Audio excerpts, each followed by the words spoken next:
Bonjour, vous êtes bien chez Inconsciente, le podcast qui parle d'hypnose humaniste, ericksonienne, de PNL et de développement personnel. Je m'appelle Pascaline Nogrette, hypnothérapeute à Bordeaux. Passionnée par le corps et l'esprit et le lien entre les deux, je suis ultra motivée pour partager et simplifier tous ces outils que j'ai découverts toute seule ou que j'ai appris en formation ou dans les bouquins. Aujourd'hui, je vous parle du critique intérieur en hypnose humaniste. Les citations. Le mal est notre ennemi, mais ne serait-il pas pire qu'il fût notre ami ? Léonard de Vinci. Les poignards qui ne sont pas dans les mains peuvent être dans les paroles. Shakespeare. Le critique intérieur est un archétype, c'est-à-dire un symbole présent de façon universelle en chacun de nous.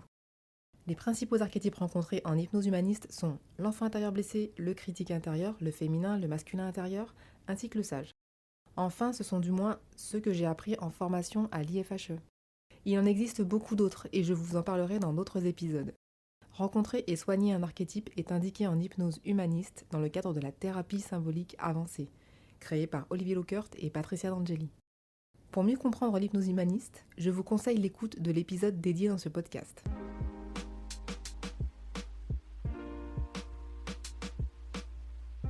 Qui est le critique ? Une partie de votre inconscient qui vous veut du bien. Et oui, malgré tout, c'est la partie de vous qui vous glisse un petit mot dévalorisant à l'oreille. Ça peut aller jusqu'à de l'auto-sabotage dans les situations précises ou même dans tous les domaines de votre vie. C'est la partie qui détient des croyances limitantes afin de vous sécuriser et de vous garder bien au chaud. Le critique intérieur siège symboliquement dans le ventre et nous renvoie à toutes nos peurs et nos angoisses. En cas de somatisation, on a des symptômes de mal de ventre, de météorisme abdominal, de constipation, de diarrhée, etc. Tout le système digestif y passe. Il représente votre cerveau reptilien, le plus ancien, celui qui commande pour la fuite ou l'attaque face à un danger. Le danger n'est plus le prédateur dangereux auquel l'homme préhistorique devait faire face, ou qu'il devait fuir à toutes jambes. Aujourd'hui, le stress est permanent et les prédateurs ont changé de visage. Performance au travail, performance sexuelle, pression sociale, familiale, manque d'argent, endettement, etc. Comme toute partie de votre inconscient, le critique apprend et modélise certains comportements appris pendant l'enfance. Ces comportements que l'inconscient a pris pour argent comptant afin de vous protéger. Vous les tenez de vos éducateurs les plus proches, papa, maman, grands-parents, oncles, tantes. Parfois votre inconscient aura entendu tellement de fois des critiques de la même personne qu'il va décider de les enregistrer pour de bon et s'en faire une vérité ultime. Le petit souci, c'est que ce comportement va traverser le temps jusqu'à l'âge adulte et que la protection qui était utile pendant l'enfance devient étouffante à l'âge adulte.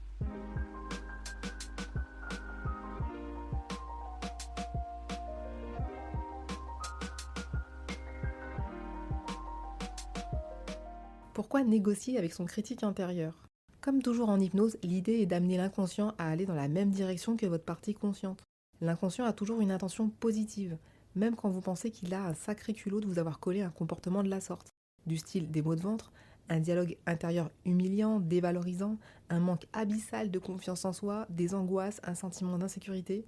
Je dis souvent qu'il s'agit de faire une mise à jour de l'inconscient, afin de le mettre au courant de ce que vous souhaitez être au présent en tant qu'adulte, c'est-à-dire un être heureux.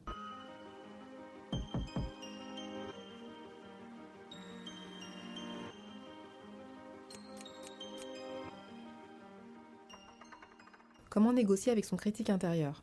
Après une bonne induction hypnotique en expansion de conscience, en apportant de l'information à cette part de vous inconsciente. Votre inconscient, donc votre critique intérieur, n'a pas la notion du temps.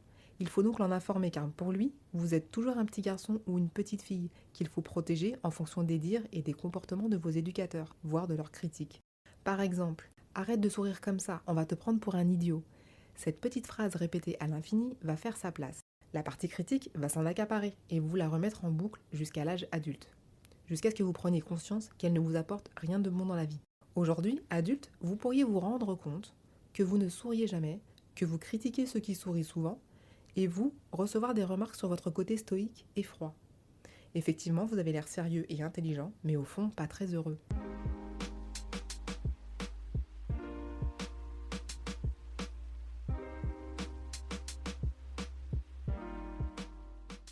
Il s'agit aussi de comprendre et d'accepter cette part de vous-même et de reconnaître son intention positive. Vous allez rassurer alors cette partie critique en l'informant que vous ne souhaitez pas la chasser, entre parenthèses, de toute façon on ne peut pas, et que vous souhaitez passer un accord avec elle pour enfin aller vers le même objectif, main dans la main. Qui dit accord dit effort conscient de votre côté aussi, en pratiquant des affirmations positives par exemple.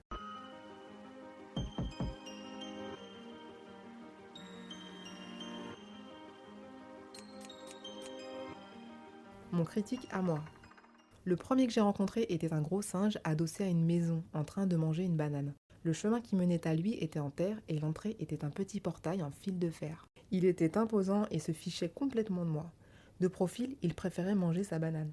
Je lui ai parlé, même s'il ne m'écoutait pas au départ, pour le convaincre qu'il était bien mieux de redevenir un protecteur intérieur pour mon bien et mon objectif, et que je n'étais aujourd'hui pas heureuse avec ce vieux programme qu'il maintenait en moi par amour de la routine.